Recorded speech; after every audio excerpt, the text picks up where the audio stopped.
Savior's sermon continues. Do not think that I have come to abolish the law or the prophets. I have not come to abolish them, but to fulfill them. For truly I tell you, until heaven and earth disappear, not the smallest letter, not the least stroke of a pen will by any means disappear from the law until everything is accomplished. Therefore, anyone who sets aside one of the least of these commands and teaches others accordingly will be called least in the kingdom of heaven. But whoever practices and teaches these things and these commands will be called great in the kingdom of heaven. For I tell you that unless your righteousness surpasses that of the Pharisees and the teachers of the law, you will certainly not enter the kingdom of heaven.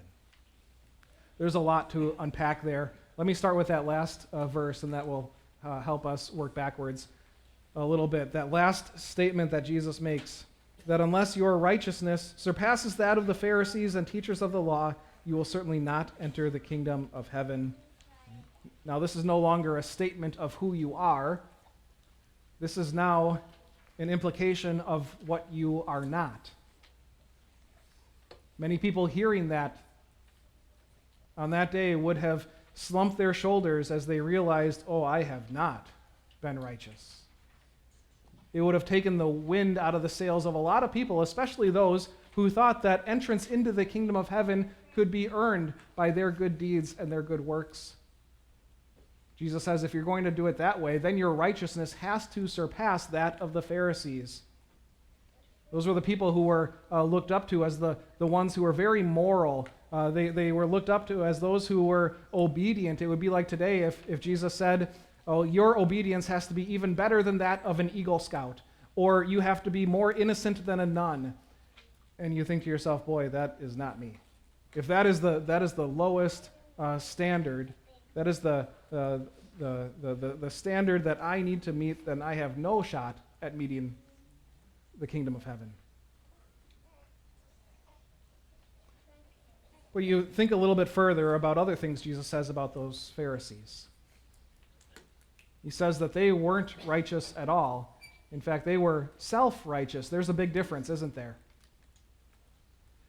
He once called them whitewashed tombs, people who looked very good on the outside, who were very moral and upright in the public eye, but inside they were just as dead as anyone else. They were not actually righteous, though they were self-righteous. And they were so self-righteous that they looked at Jesus and they said that he was doing something wrong, that he was the lawless one. Because he brought this message of grace and forgiveness, and they said, what are you doing? You're throwing out the law. You're saying it doesn't matter how people live. And Jesus is kind of cutting that off ahead of time and saying, do not think that I have come to abolish the law or the prophets. He says, I'm not getting rid of the 10 Commandments or teaching others to live however they want. He says, I have not come to abolish them, but to fulfill them. He came to fulfill the law and the prophets. The words of the prophets, because he's the Messiah. He also came to fulfill the law, meaning that he upheld every one of the Lord's commands. He truly was righteous in a way that those Pharisees never could be, in spite of the facade that they put up. He was far more righteous than you or I could be, because he was perfectly humble and kind and loving and pure, never once sinning.